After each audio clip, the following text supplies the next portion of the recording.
Señoras, señores, sentaos.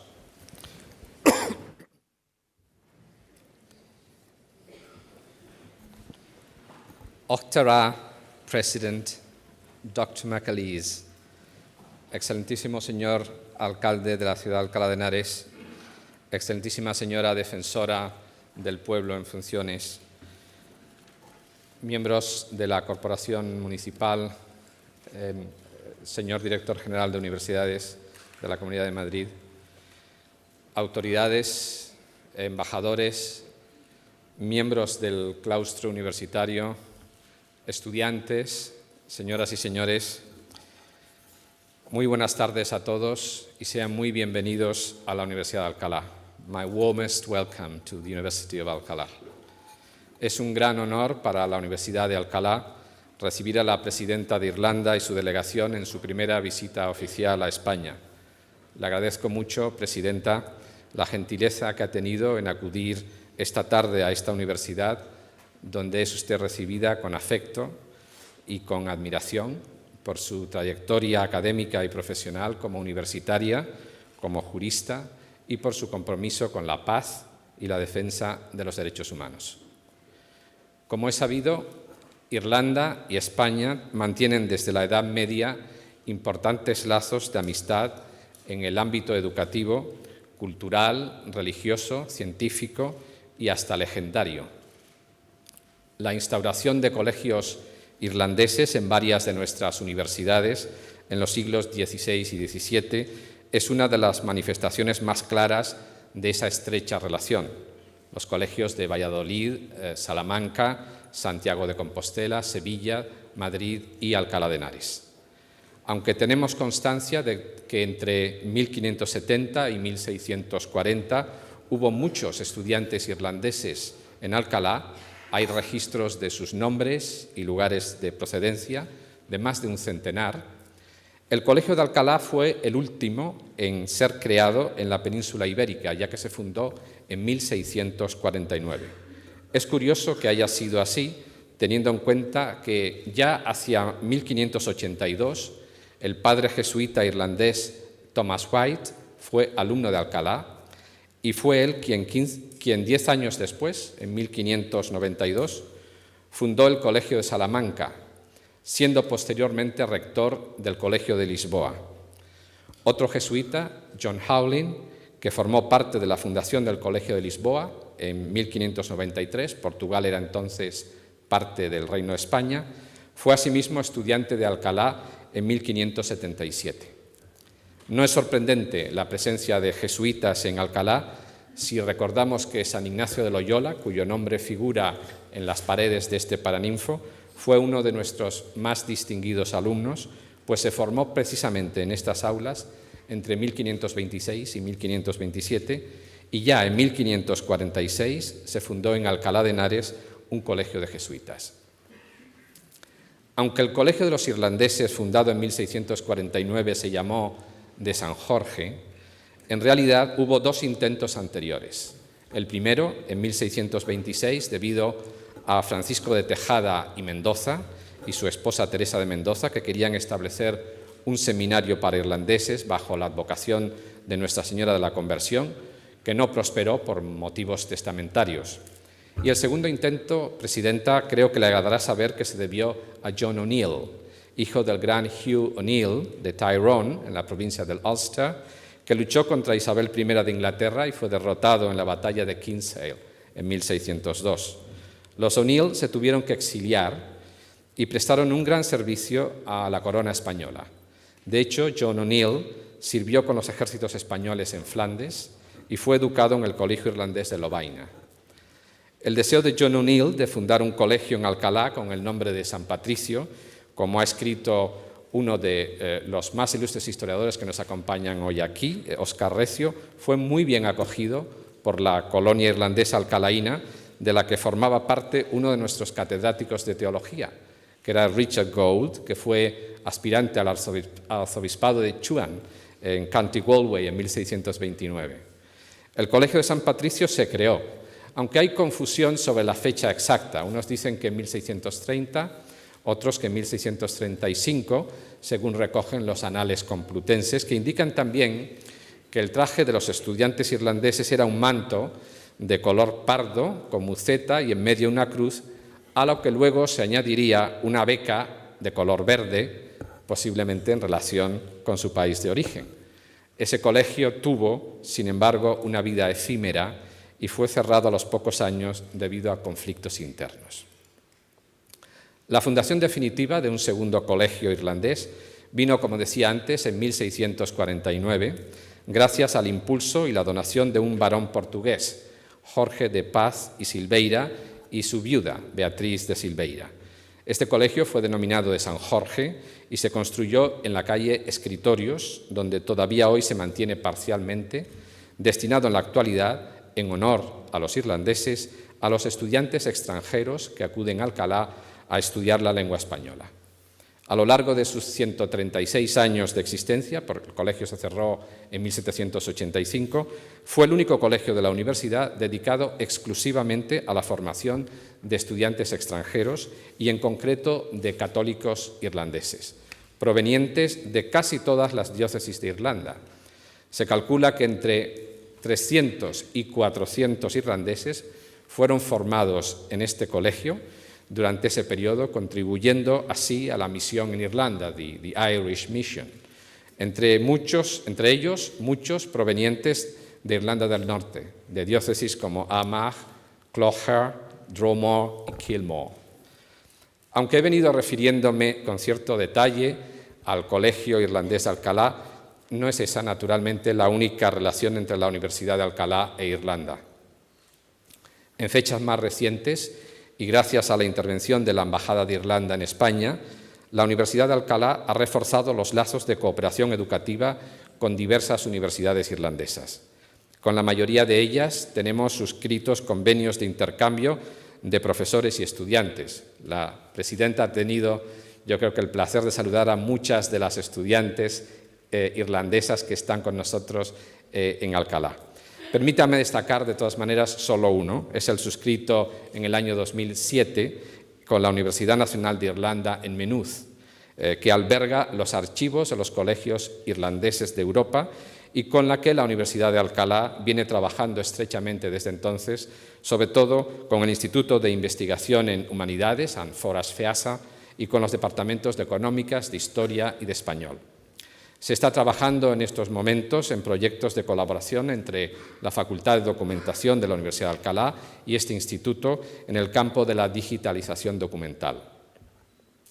Además, este convenio tiene también el propósito de fomentar las titulaciones compartidas entre Maynooth y Alcalá, especialmente a nivel de posgrado, y muy pronto, espero, se implantará en esta universidad un título vinculado a la Universidad de Maynooth y relacionado con la cultura y la lengua irlandesas, con el apoyo de la Embajada de Irlanda en España y el Gobierno de Irlanda a través del Department of Community, Equality and Gaeltacht Affairs.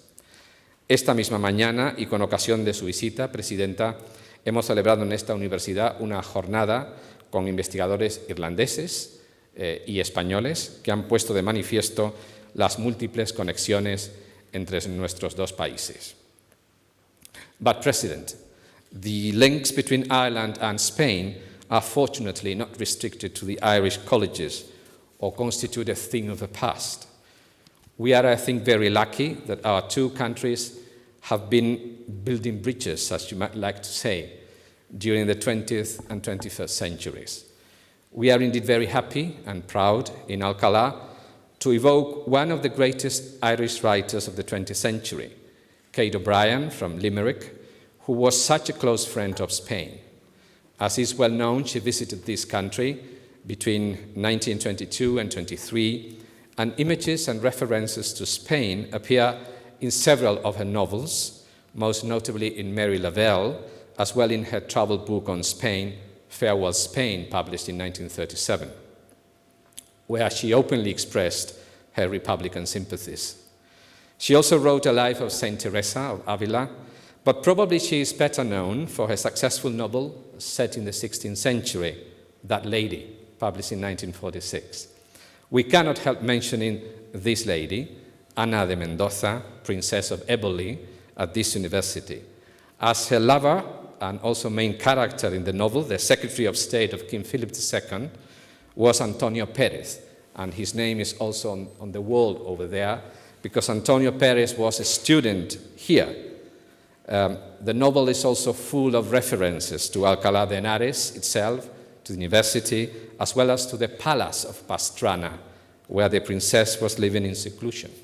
That palace in Pastrana, in the province of Guadalajara, is now a property of our university, one of our most valuable, beautiful, and emblematic buildings, extraordinarily rich in history and art.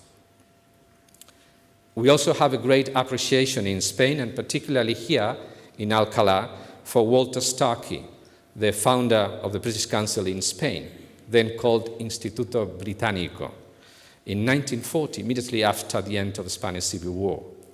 Walter Starkey was a distinguished Irish scholar, a great Hispanist, and a leading authority on the Romani people and their language and culture. He became the first professor of Spanish at Trinity College in 1926 and was director of the Abbey Theatre at the invitation in 1927 of W.B. Yeats, but left Dublin for Madrid when sent to this country as the first representative of the British Council. General Franco did not want to accept at that time a Protestant British citizen as director of a foreign educational or cultural institution. And thus Walter Starkey, an Irish Catholic, became the founder of an institution highly valued by Spaniards and with which the University of Alcalá has a especially close relationship. Starkey played a decisive role in the spreading of English-speaking culture in this country and also contributed during the Second World War and the post-war years in helping Jewish refugees and prisoners of war and in fostering cultural and literary relations with Spanish writers such as Pío Baroja, Azorín, or our Nobel laureate Camilo José Cela. But Irish-Spanish relations do not stop there. Living writers, both in Ireland and in Spain, are now perhaps our best ambassadors in this respect.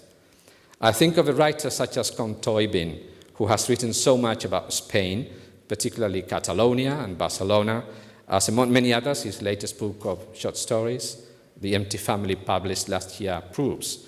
Or from the Spanish side, the most recent Nobel laureate, the Peruvian Spanish writer Mario Vargas Llosa, who was awarded by King Juan Carlos himself the 1994 Cervantes Prize for Literature here at this Paraninfo.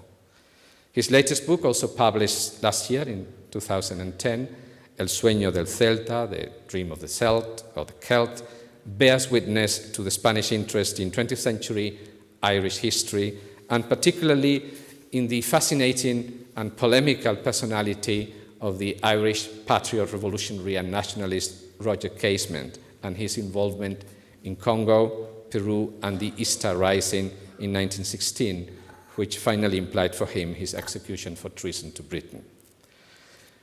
I do not wish to take more time, so let me simply add, President, that your visit to Alcalá is a great honor for us, not only because of the country and the history you represent as President of Ireland, but also for your personal involvement in many issues we highly value at this university.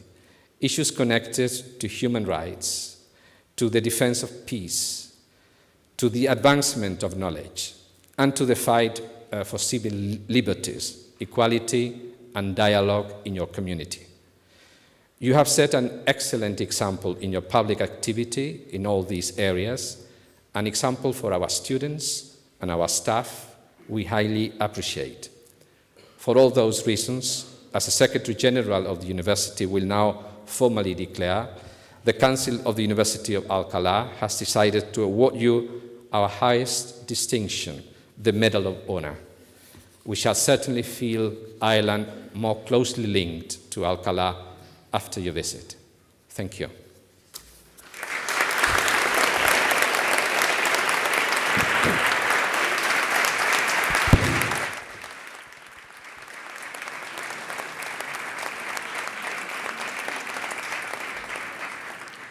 A continuación tiene la palabra el profesor doctor Miguel Rodríguez Blanco, secretario general de la Universidad de Alcalá, para dar lectura al acuerdo del Consejo de Gobierno.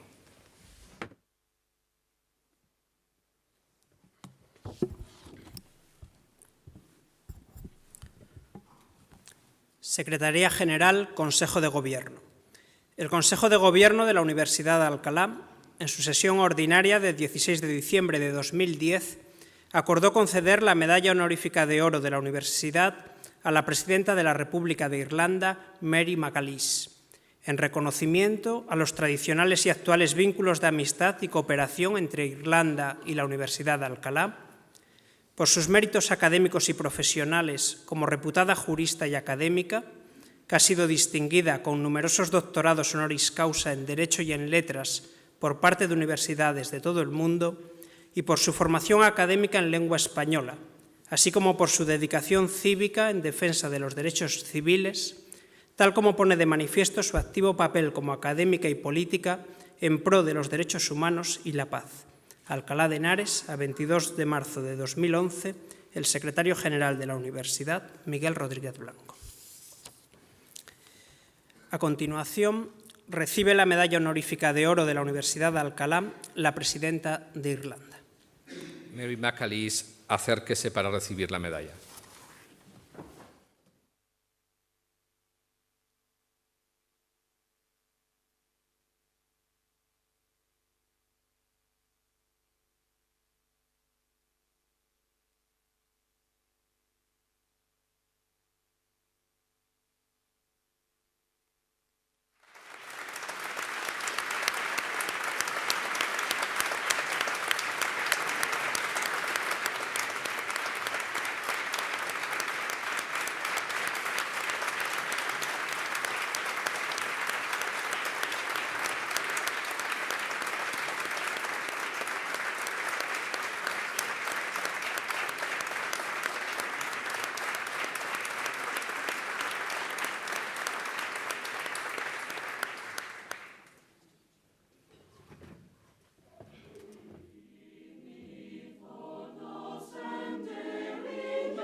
A continuación tiene la palabra la Presidenta de Irlanda, Mary McAleese, para dictar su discurso desde la cátedra del Paraninfo.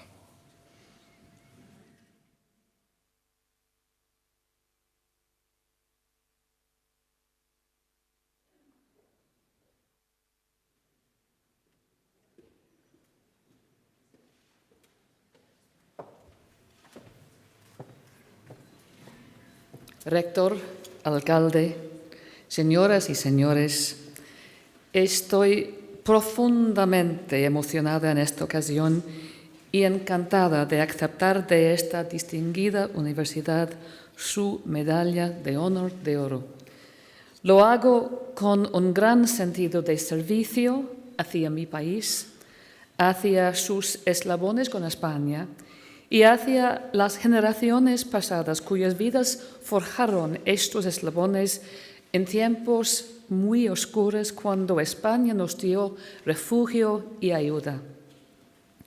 Asimismo, acepto este honor con la gratitud y el respeto que nacen de la formidable reputación de la Universidad de Alcalá como fuente inagotable de logros culturales, intelectuales, académicos, científicos, espirituales, desde su fundación.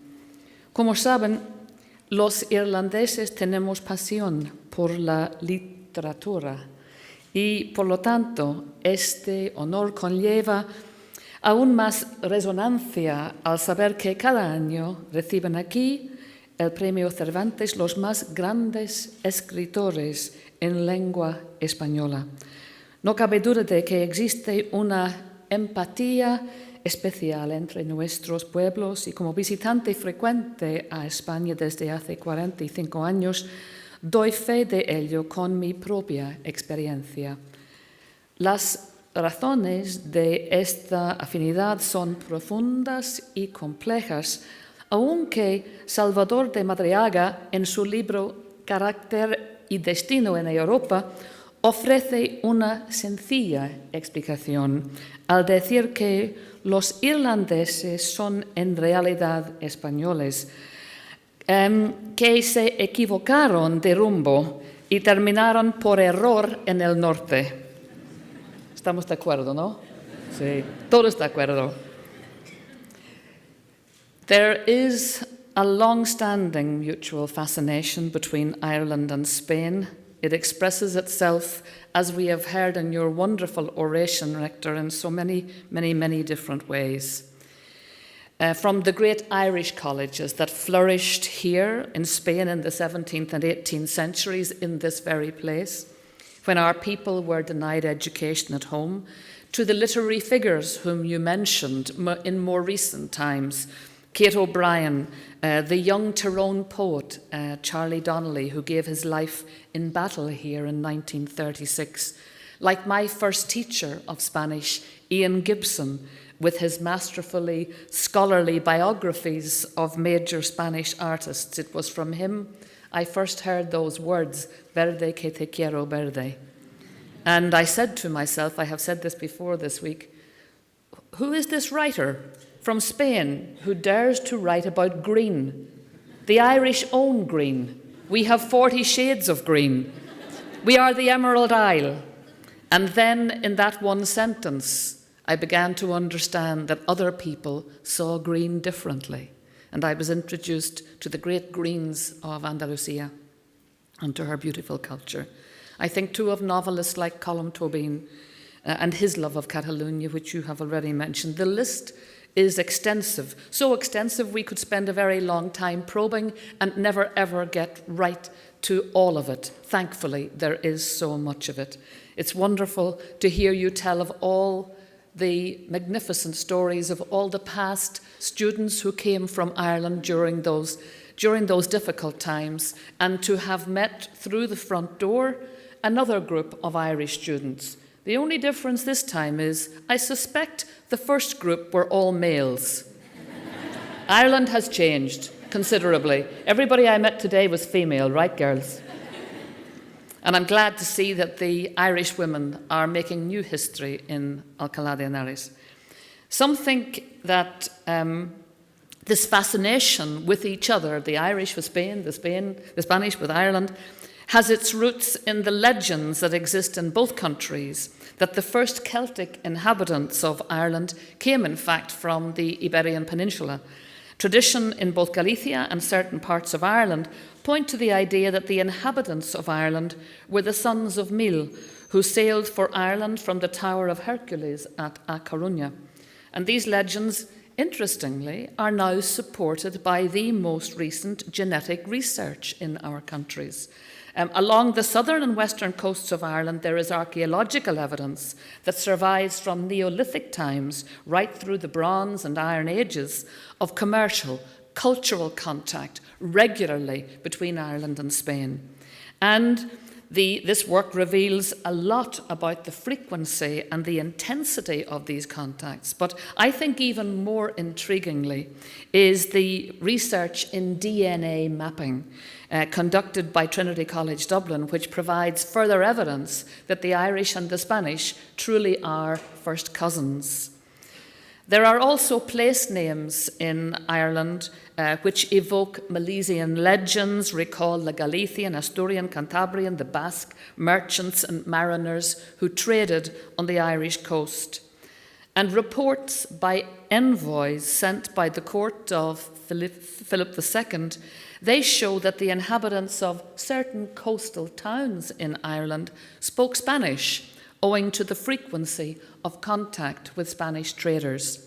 Today, the evidence of these past connections survives in places such as Spanish Point in County Clare, in the Spanish Quarter of Galway City, visited by Columbus himself on one of his voyages of discovery. Trading links from the earliest times were followed by growing religious ties, and I have to say in that regard, it is truly moving to walk in the same places that were walked on by the footsteps of Ignatius of Loyola. There are clear records in the 14th and 15th centuries of Irish pilgrims travelling to Santiago de Compostela, where another Irish college was established, and, interestingly, of Spanish pilgrims returning the compliment by coming to Ireland to a place called St. Patrick's Purgatory in Lough Derg. Not for nothing is it called Purgatory, because I have made both pilgrimages, both to Lough Derg and to Santiago de Compostela. Believe me, those who travelled to Santiago got a much better deal. In Lough Derg, the pilgrims are obliged to abstain from food, whereas on the road to Santiago, we almost didn't get to Santiago de Compostela because we stopped to eat so often. And the food was very good, very good. In the 16th and 17th centuries, many Irish people found refuge here in Spain, as we've heard, from appalling religious and political persecution at home. And the generosity of the support given by the Spanish state is manifest in a letter dated August 1592, sent by King Philip II to the rector of the University of Salamanca on the founding of the Irish College there. In that letter, he instructed that the Irish students should be assisted, favoured, and helped in all that is necessary, in such a way that having abandoned their own country and all they had there, they find in this university the shelter which was rightly promised to them. When Red Hugh O'Donnell arrived at A Coruña, his contemporaries noted that he was happy, as he said, to be returning to the land of his ancestors. Irish school children still learn of the fleets sent from Spain to support him, Hugh O'Neill of Ulster and the other Irish chieftains. In Irish popular verse, some of it now very old indeed, there were hidden references to this support from Spain. We were not permitted to make those references open and overt, so they were cleverly clothed in poetry. And we have a beautiful old nationalist ballad called Roisin Dubh, or The Dark Rosaleen, My Dark-Haired Rosaleen. And Roisin, the girl, Rosaleen, she's a metaphor for Ireland. And the Spanish wine, which is mentioned in the beautiful poem and song, Fian Spaniach, is mentioned not because it refers to Spanish wine at all, but rather it refers to the help that came from Spain. And in that regard, since I've mentioned Irish music, wasn't the music absolutely magnificent? We have heard such wonderful beautiful, elegant music. May I thank the choir as I go through. Thank you so much. We should really give them a round of applause also.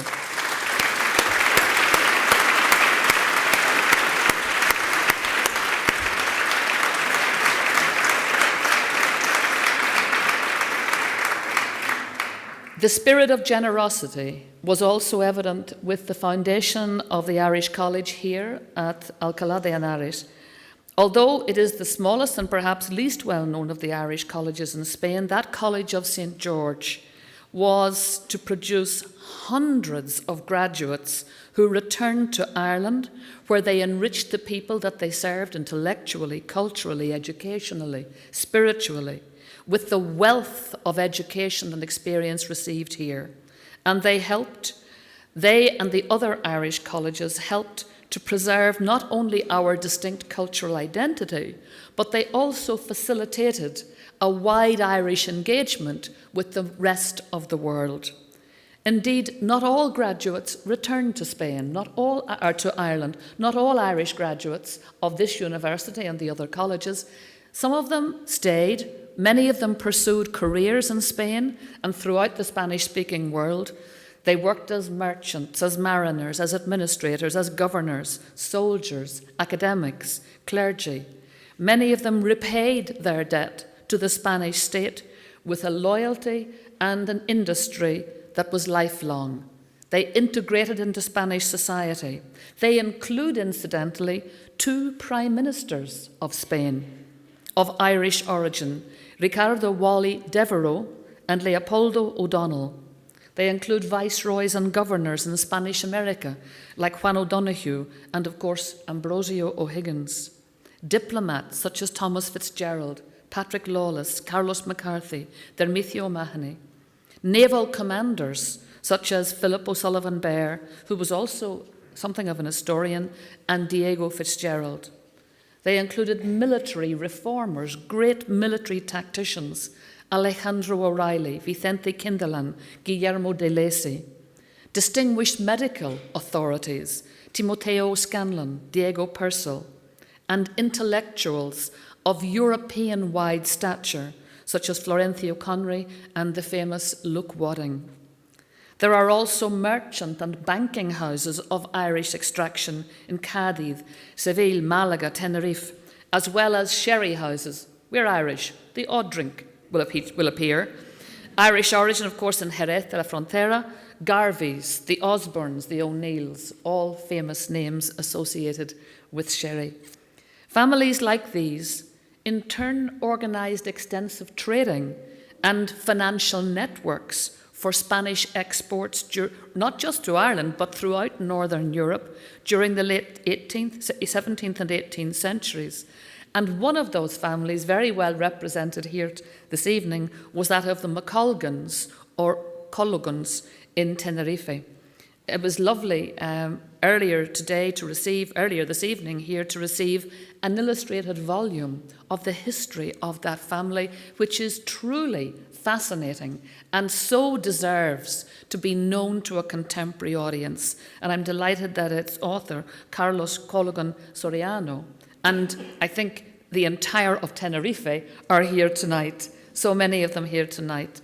I want to pay tribute to the late Patricia O'Connell, too, who made such a valued contribution to research on Irish colleges in Spain.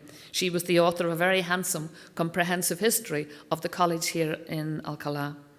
And we are indebted to her for her research because we learned through her of the life and times of many of the students, many of them from my own part of Ireland in the north, in Ulster. Some people have remarked, a little bit sarcastically, I think, that the fact that so many were from Ulster might account for the reputation they had for being, shall we say, robust and strong-willed.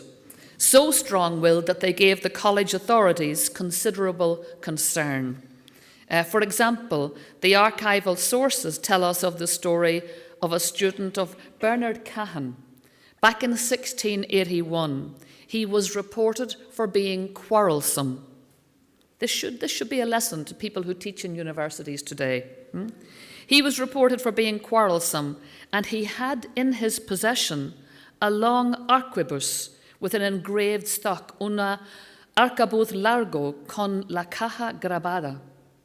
So this piece of personal artillery, I don't think was for the exercise of the college's hunting rights. They had the right to hunt partridge in the area around Alcalá, but I suspect his use of the implement may have been a little bit more dangerous. And history does not record how successful the college was in decommissioning that particular weapon. The archives also tell us that local locksmiths were employed very regularly in repairing the doors of the college. The students, it seems, broke the locks quite regularly. And back in 1785, the college, when it was amalgamated by royal decree with the Irish College at Salamanca, the last remaining student, also a good Ulster man, called Eugene McMahon from Cregan, he helped the last rector, Patrick McGuinness of Talonstown, County Louth, to barricade the doors of the building against the rector of the Salamancan Irish College. He was a man, also interestingly, an Irishman. So Irishmen fought Irishmen here in this very place. Nothing is new in the world. Nothing. And indeed, the rector here, he had to get, the rector had to obtain the help of the local police. It comes and should come as no surprise that the student who fomented that small revolution here, he would later play a very important role in Spain's patriotic struggle against Napoleonic occupation.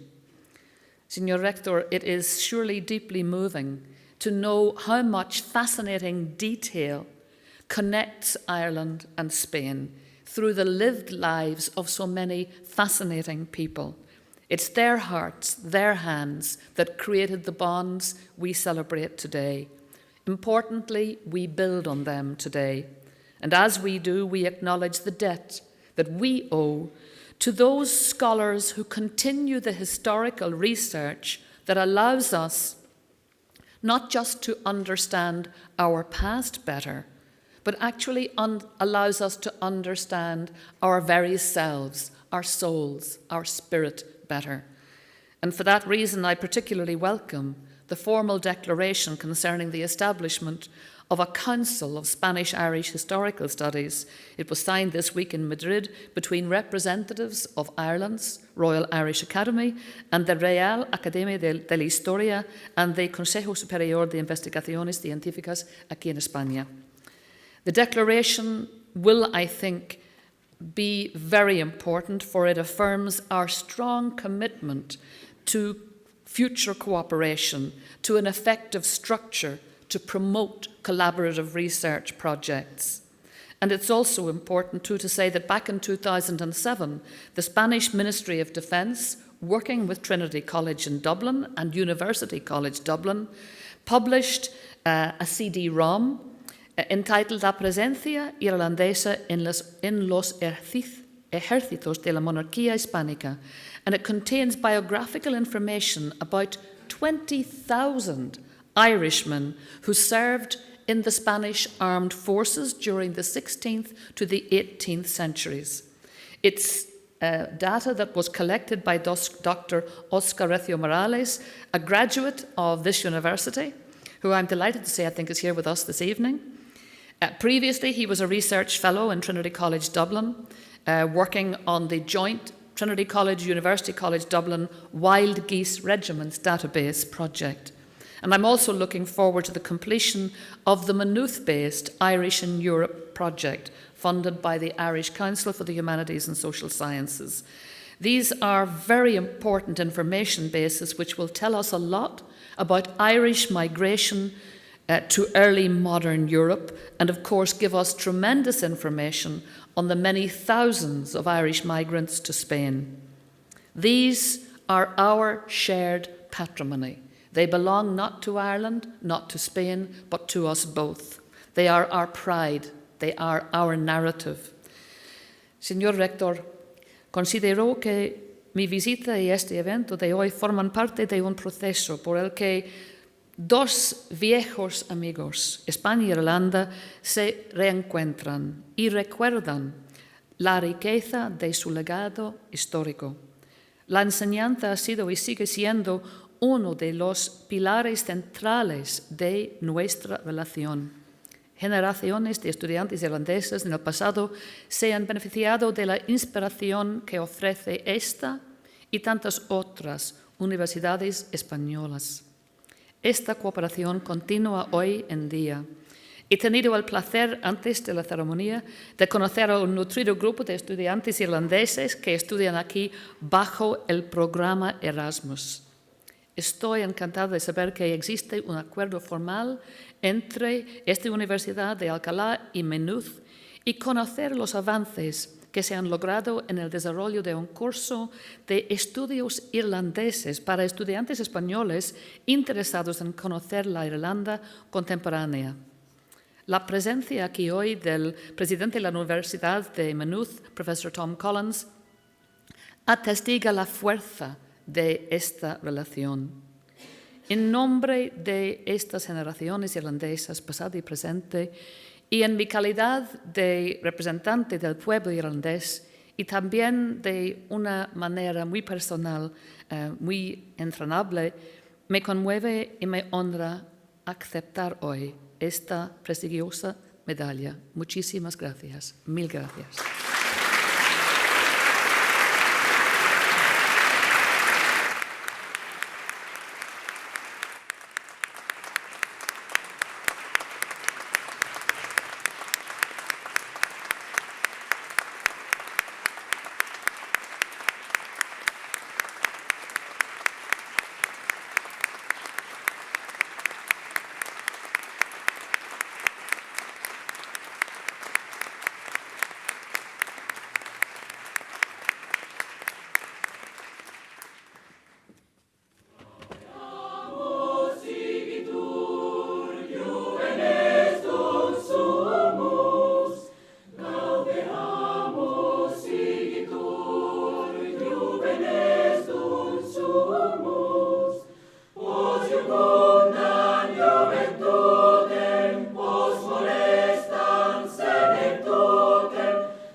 Se levanta la sesión.